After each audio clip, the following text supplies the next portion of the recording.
For today's video, magluluto lang tayo ng pasta with 555 Spanish style sardines. Tara, simulan na natin.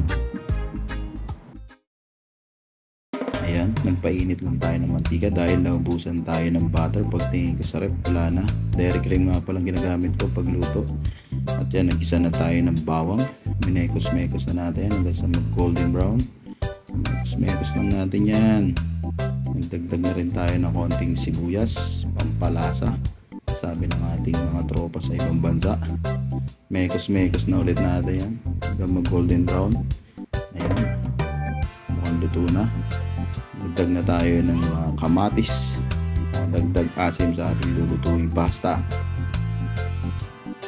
Mekos-mekos lang natin yan hanggang sa maluto, hanggang lumabas ang kanyang katas.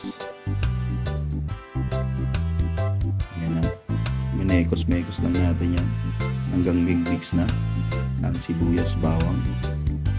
Dagdag din tayo ng konting siling green, pangdagdag aroma sa ating niluluto, at konting kurot sa ating mga labi habang pinakain natin ang ating pasta.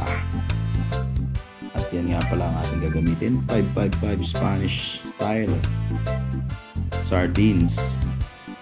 Mura lang yan mga insan. Yan, at dagdag tayo ng konting tubig, dagdag sabaw para sa ating lulutuing pasta. Mekos-mekos lang natin yan, no? Hindi naman, no? Dagdag pa tayo ng konti dahil mukhang kukulangin. Medyo marami yung pakuluan kong pasta. Dagdag na rin tayo ng konting paminta yan at konting asin.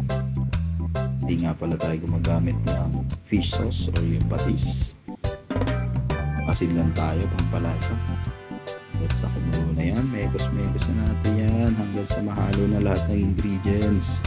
Tornado na yan, insan. Ayan, oh. Sarap. Tatakam na ako, wala pa yung pasta. Pakuluan lang natin ng konti yan, tapos ilalagay na natin ang mga pasta. At ayan na nga, nilagay ko na ang mga pasta. Ayan pa. Hahalu-haluin lang natin hanggang sa ma-absorb ng pasta yung ating sabaw o yung sauce na ginawa natin. Halu-haluin lang yan, parang nagluluto lang ng pansit canton, pansit bihon. Hanggang sa ma-absorb na yung sabaw. Mekos-mekos lang, halo-halo lang. Hindi pa, natatakam na ako, hindi pa luto. Yan, halo-halo lang hanggang sa maubos yung sabaw niya. Pag tuyo na yung sabaw, ayan, luto na. Thumbs up na. Pwede yan pang umagahan, merienda, tanghalian, hapunan. Ewan ko kung pwede rin pampulutan. Ayun lang, sana'y nagustuhan nyo ang aking luto. Salamat sa panonood. Bye-bye!